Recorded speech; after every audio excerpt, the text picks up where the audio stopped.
Hi, everyone. My name is Dr. Christine Crawford, and I'm the Associate Medical Director for the National Alliance of Mental Illness, also known as NAMI. And I'm so happy to be able to participate in NAMI's Not Alone conversation, which provides an opportunity for real people who are creative, who are inspirational, who are influencers in society to talk about what their experience have been like living with various mental health conditions and how they maintain emotional wellness during very challenging times. And so I am so happy to be joined today by no other than Kron Moore, who you may recognize from BET's The Oval, which is a Tyler Perry TV series that is fantastic, by the way. And she plays the first lady on that show, a very amazing character. And I'm so happy that she's able to join us today. Hi, Kron. Hi, Dr. Crawford. Thank you so much for having me and speaking with me today. Of course, I'm really happy that you are interested in sharing with all of your fans who you are as a person, way beyond the character that we see on the Oval. Was wondering if you wouldn't mind sharing a little bit more with us about you. Well, my personal history with mental health is, I've struggled with anxiety and depression since as far back as I can remember. And, what I was experiencing as a child, I knew didn't feel normal, but I didn't know how to articulate. I didn't have the vocabulary to articulate to my parents what I was experiencing. And to be honest, I grew up in the Midwest and I had a working class family, and they weren't always emotionally available in the ways that I would have liked for them to have been, or the ways that they would have liked to have been. But even in that, I wasn't able to necessarily identify, or they weren't able to identify exactly what I was going through. And so it left me in a place where I felt kind of alone and isolated. And I think I developed some tendencies of introversion as a child, because I was embarrassed that I wasn't like the other kids, or I felt as though I wasn't like the other kids because no other kids talked about their feelings or emotions, or I just didn't feel a connection with them the way that I thought maybe other children, were connecting. But as I got a little bit older, I became interested in psychology, and I majored in psychology, which a lot of people don't know, in college. And with that interest, came an opportunity for me to seek help from a mental health professional while I was in college. And from there, I began to feel a sense of acceptance and normalization of expressing and addressing my emotional and mental needs. And it was then that I decided, not to accept the stigmatization, for being authentically me, Yeah. with all of my flaws. Yeah, absolutely. And, to hear that it took until you were basically in college Yeah. to receive formal treatment for mental health, how did you cope during those years, especially when you had mentioned feeling isolated because of what you were experiencing emotionally? Well, like I said, with the help of the counselor, you mean after I sought help from a counselor? Mhm, mhm. Yeah, they've helped me with the understanding of mental illness, and majoring in psychology, it equipped me with some tools, to have to deal with when I'm feeling off kilter, or if I've experienced trauma, which we all do at some point. And, I think emotional intelligence is so important. And I think it's overlooked or mislabeled, and people view people who lack emotional intelligence as, having some sort of mental or behavioral problem. But it's really just a matter of, I believe, um, understanding yourself, being self-aware, you Mhm. know? And so I feel that it just boils down to getting quiet. My coping mechanisms are, learning the power of saying no. The power of no is very important because I tend to be a people pleaser. And Mhm. understanding that trait in myself has helped me to, you know, address it. I do what I need to do to center myself. Mhm. And that could mean taking a walk or playing with my dog or reading a book or write, whatever that looks like for me in that moment, I don't feel selfish in taking those moments anymore. And that those things have helped me, to cope. Yeah, absolutely. And I really like that point that you mentioned about learning how to say no, Uh-huh. as a way of self-care almost, and really taking care of yourself. Because especially as women, and especially as Black women, we're so used to taking care of other people, folks around us, being support systems for other people, that sometimes we can take on too much on our own shoulders. And instead of putting on that breathing mask on ourselves first, we tend to do it on other people. But at the same time, we're struggling on our own. And if we're not taking care of ourselves, then we're not going to be able to help the ones that we love the most around you. So, how did you learn how to say no? What does that look like for you? I think it just came to a point where I was just like, okay, I'm not happy. I Hmm. don't feel, emotionally healthy. And so what is it about what I'm doing or the people around me or, how I'm relating to people that's making me feel this way? And just identifying that, I need to just back up a little bit and say it wasn't easy and it didn't happen overnight. For those of you who are people pleasers, that it's just hard to say no. And I'm an empath, so everyone's I soak up all of this energy and Hmm. it's just hard to detach myself from that. But understanding that is the first step. So, it's taken some time and it's not always perfect. I'm not always perfect. I don't always get it right, but it takes time and it's taken some baby steps. But, the more I practice it, and it's not just arbitrary, if someone is really in need, of course, I'm going to be there for them as much as I possibly can. But, sometimes, people need to figure things out for themselves.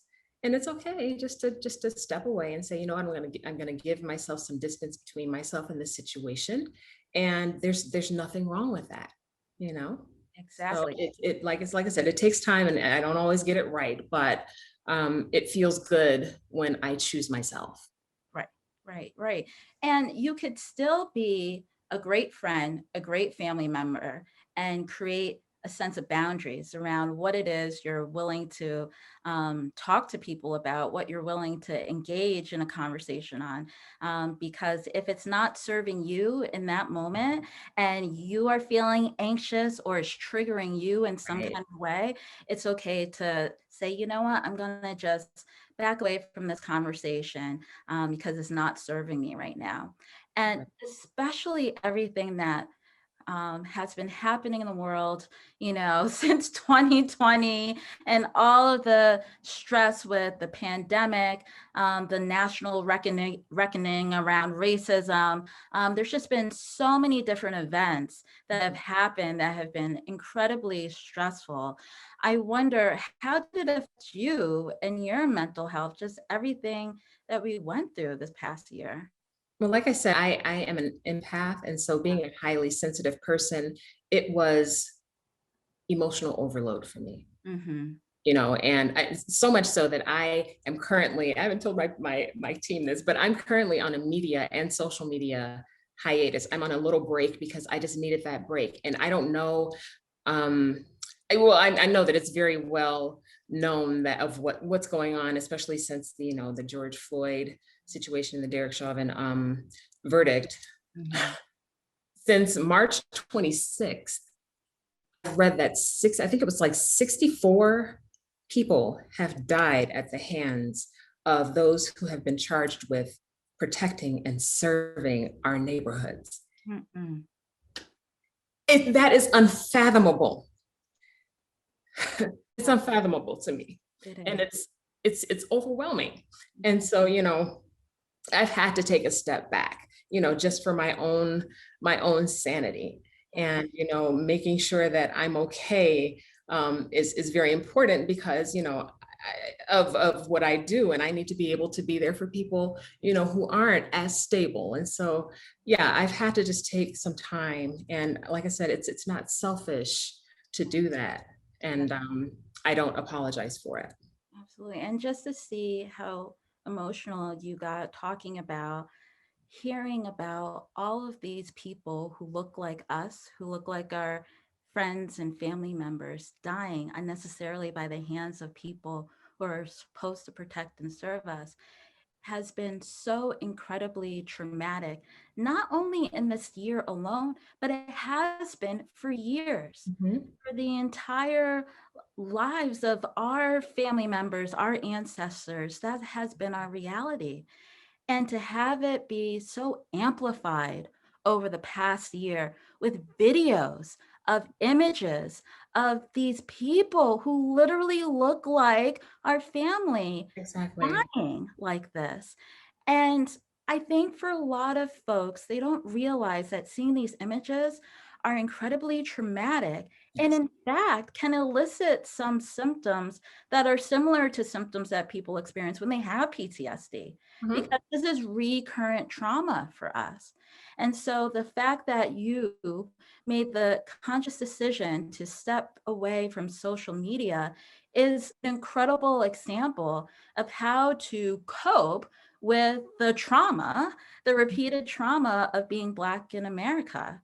And so I'm so happy that you shared that, because we do know that exposure to social media, exposure to these images can increase symptoms of anxiety, anger, depression, and trauma symptoms. Right, Mhm. right. And, I hope that, more and more people will take the time. And I don't think that people even understand how much of a pull social media has on us and how involved we are. Mhm. But I think a great majority of us are addicted to it to a degree. Yeah. And, sometimes you just have to give yourself a break from social media, from the news. The news tends to run in my house on all the time. We're always on, some news station on some monitor in my house somewhere. And I'm Yeah. just like, you know what, just turn it off. Right. If the sky is falling, someone will let me know, Uh, you know. I'm sure someone will give me a call and say, hey girl, you know what? Okay. You'll find out somehow. It doesn't need to be on replay constantly. Exactly. Exactly. Yes, yeah, yeah. Um, but I think that is so true. And it's challenging for folks because, especially during a year in which we were obligated to be socially distanced from everyone, social media was a tool that was being used in great frequency to connect people. Um, and there was a lot of conversation about self-care, what that means for various people. But then seeing these images of what self-care means for certain people, other folks couldn't really identify with that. And it can also make them feel a certain kind of way when they're exposed to these images of what someone had referred to that I had a conversation with as performative self-care, right? So Yeah, then you start to feel bad that you're not engaging in, this idea what self-care should be for right. folks. And Exactly. yeah, Everyone can't be on a yacht and having all of these luxurious experiences. That's not real life for the great majority of people. And I think that it's sad that it's perpetuated in the media, in social media, that way, because a lot of those people, that is not their real lives either. So it's just, yeah. We all need to live in some sort of reality ex- and do what is best for us. exactly. Yeah. And I think that's the key thing, whatever is best for us. It's not a one size fits all Mhm. sort of approach when it comes to managing mental health. And so one thing that often comes up in our community is how difficult it is to actually go out and seek help. And you mentioned actually to a professional who was helpful in having you navigate some of your challenges. I wonder, what sort of advice would you give, especially to Black women who are experiencing their own mental health conditions, how best to get the help that they really need? You touched on it earlier, and I use those same analogies where, um, Black women tend to carry the weight of the world on our shoulders. We shoulder so much, and people just don't even understand. Mhm. Um, and I use the analogy like you do. You need to secure your face mask before assisting others. You have to make sure you're okay first, whatever that looks like to you, in a healthy manner. It's important that we take care of ourselves, and you can't rely on social media to give you ideas. Just, whatever feels good to you. That might be something as simple as taking a bath every day, or just taking a moment, 15 minutes, just to breathe and practice mindfulness. That's something that has been very helpful to me. And so I would advise that, other Black women look into it as well, practicing mindfulness. And there are so many resources to, refer to, and so that you can learn how to do it. It's not, something that you can just learn overnight. It's a practice, but I think it's important that you do that. And, just learning to put yourself first is just so important. And knowing that there is help available, to you. So don't be afraid or ashamed to reach out to a mental health professional to help you navigate through whatever you're experiencing and feeling. Because the reality is, a lot of people experience significant symptoms of anxiety and depression over the past year. And to be home, stuck in quarantine, isolated, disconnected from the people and the things and the activities that folks use to help manage their stress and anxiety and depression were taken away. And so I think folks were kind of left alone sitting with some of those emotions, those difficult feelings. And for some individuals, it can really put them in a dark place and they become more withdrawn. And Right. now that we're reemerging from this pandemic and slowly starting to get back into sense of normalcy, um, my my worry is that people will feel as though they have to jump back in to society the way that they were pre-COVID, right? Right. And I hope that this time gave people an opportunity to kind of reflect on what it is that they need in life, what matters to them the most, and Mhm. being able to look into getting treatment now, especially because we're having more of these open and honest conversations about mental health. Hopefully that will open up the door for people to go and talk to someone and to know that it's okay to talk to people and to know that it's okay to continue to have anxiety and depression, even as we move forward past this year and beyond, that it's not just limited to the pandemic. It's Right. okay if some of the things, the challenges that you had during the quarantine, if you have to carry that on with you as you move forward. Yeah, I completely agree with you. And I think that not only carrying, not just limiting, our mental health journey to what we've experienced in the quarantine, but also not allowing not allowing ourselves to get to a point of crisis. You know, we feel you feel when something isn't right, and when it starts brewing in your gut, Mhm. that's when it needs to be addressed, not, at the point of, you know, exploding or whatever it is, however it is that you respond to crises. But, we know when we're reaching our threshold. And so we need to address what we need to address then. Exactly. And going out to seek mental health treatment doesn't mean that you are in the midst of a crisis. You can Right. use it as a preventative measure too. You know, Exactly. you can go in if you're just wanting to process how you're experiencing different emotions, how you're adjusting to re-entering work or social gatherings. It's not just all about dealing with the crisis at hand. And I think people need to realize that seeking counseling is just a way of taking care of yourself. It's just part of overall health and wellness.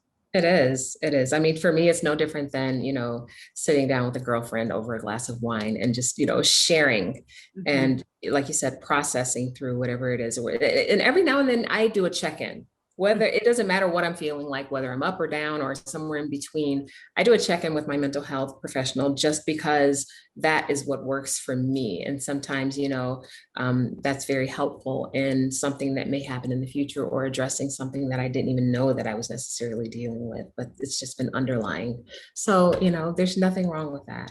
Nothing wrong with that. And I know that you play a very strong Black woman on television. And at the same time, you're a strong Black woman in everyday life. And you speak to a mental health professional. All of those things can be true. It's not one or the other. You're strong because you deal with mental health on your own versus, going to seek help. So I really appreciate the fact that you talked about the importance of checking in and kind of doing what feels right for you. Right. Yeah. There's So nothing wrong with it. there's nothing wrong with that.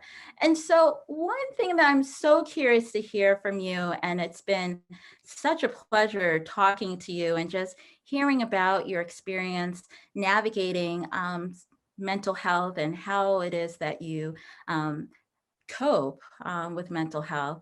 I wonder if you could give yourself, your younger self, any piece of advice about mental health, what would you say? I would say that you are intelligent and intuitive, and you know when something is uncomfortable or unfamiliar, so don't be afraid to ask for guidance. There are resources out there to walk you through everything that you're experiencing, so just reach out. Yeah, absolutely. Reach out. You are not alone. And that is the big thing that we would like to convey during these conversations that we have as part of NAMI. You are not alone in all of this, that there is help available for everyone. Karen, what a pleasure talking to you. Oh my Thank goodness. you. The pleasure has been mine, Dr. Crawford. Thank you so much. Thank you. Thank you for joining us.